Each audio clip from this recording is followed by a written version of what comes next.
Hey everybody, it's Pixelated Pat, and I'm back with another episode of our Pokemon Crystal Randomizer Hardcore Nuzlocke. Today in the agenda, we will be conducting another investigation of Team Rocket, something about them using the radio signals to turn Pokemon into Hawk-Tuah Simp drones. Naturally, we cannot allow this, as the Hawk-Tuah Simp drones must be left in 2024, and so, following the obligatory team and bag check, we embark upon our investigation. Upon entering the establishment and watching Toji get hit with the Hollow Purple, we head downstairs to officially get this investigation underway. Upon hitting the first Persian statue, the first Team Rocket member sends out a Fan-Pea we wipe out with Surf, and a Beedrill we KO with Psybeam, both courtesy of our versatile lead, Octodad. The second trainer leads with a Weezing who we instantly snipe with Psybeam, but after he sends out Chinchou, we send in Kathy to avoid a potential Thunder Wave and take it down with Slam. Next on the board, after taking out this Horn attack from Tauros, we knock it out with Surf.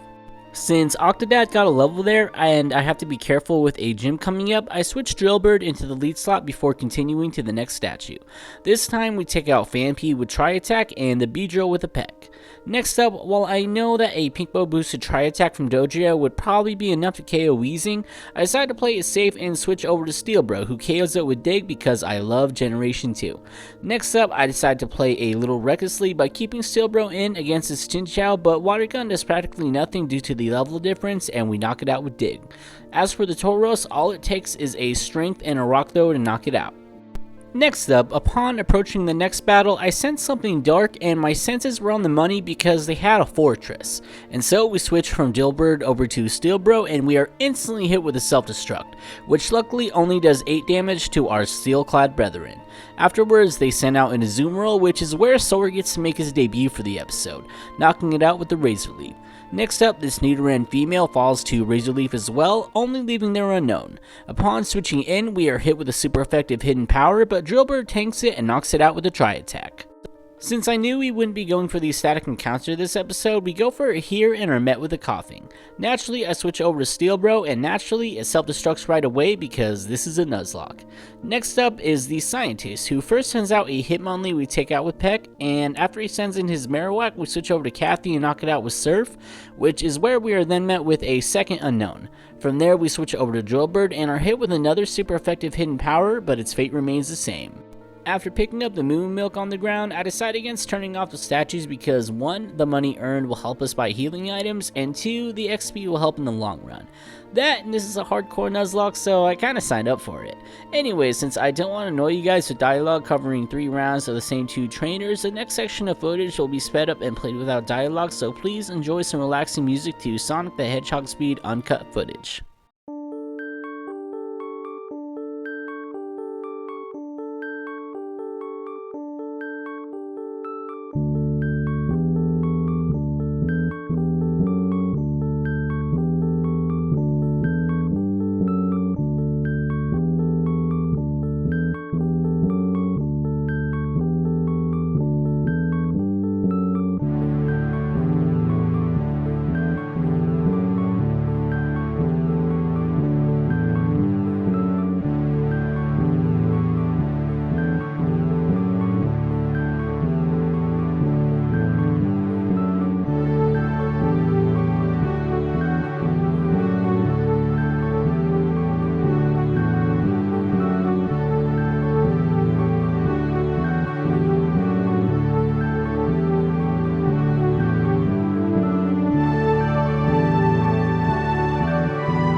Cutting back into the dialogue here on the Weezing, because I actually laughed out loud when it took until the final Weezing to use self-destruct.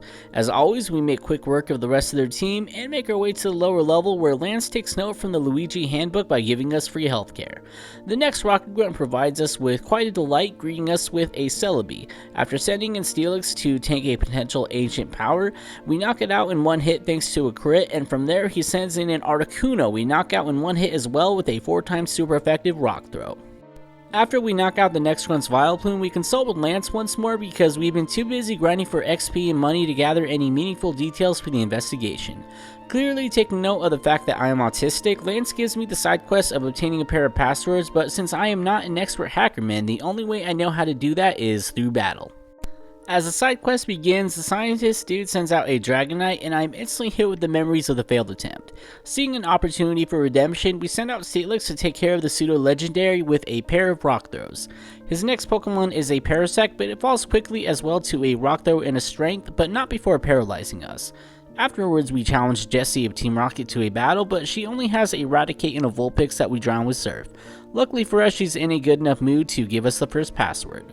Next on the board, after KOing this trainer's Spinarak, we make the absolute goated item find of a Mystic Water who we instantly equip to Octodad. Next up, we must battle the Hyukai, otherwise known as the male counterpart of the Hawktua species. After he opens up the battle by sending in an Umbreon, we switch from Cathy over to Soar.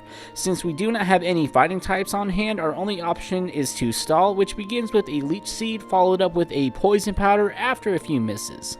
Afterwards, we send in Laxus to finish this thing off and to spread the XP around a little more.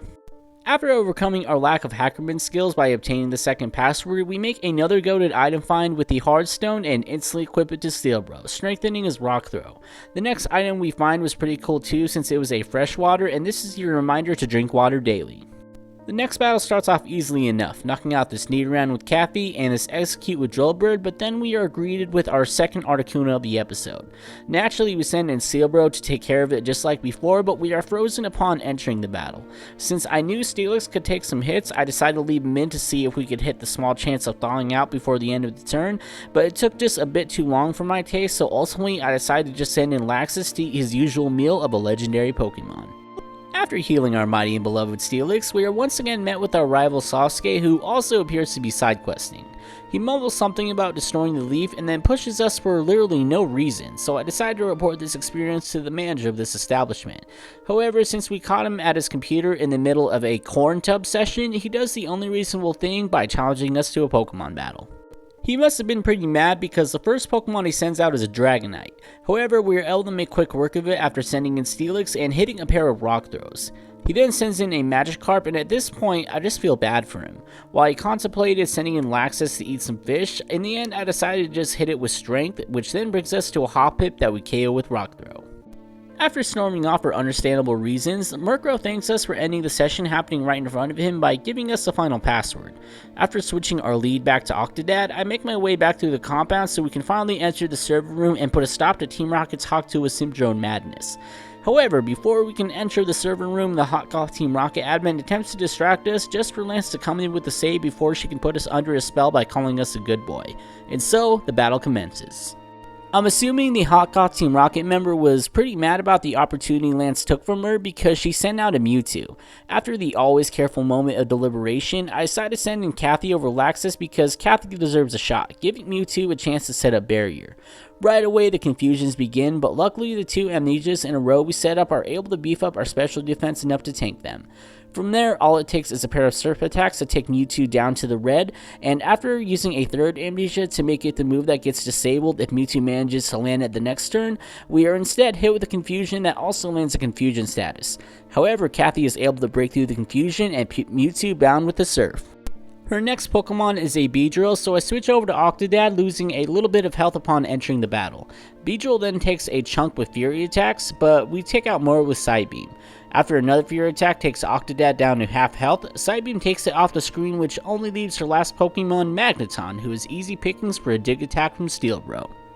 After the Hot Goth Team Rocket admin leaves, I silently sort of take revenge on Lance for the opportunity he took from us, but I help him finish the mission anyways because at this point he would probably Toji me. As you can imagine, all three of the Electros wind up using self-destruct because this is a Nuzlocke, but luckily Laxus is able to tank all of them after healing up with fresh waters. That being said, we've officially made it to the end of the episode, so as always, I want to take a moment to thank all of you absolute legends who made it to the end. I hope you enjoyed yourself and that you have a wonderful day, and I'll see you in the next one. This is Pixelated Pat, signing off.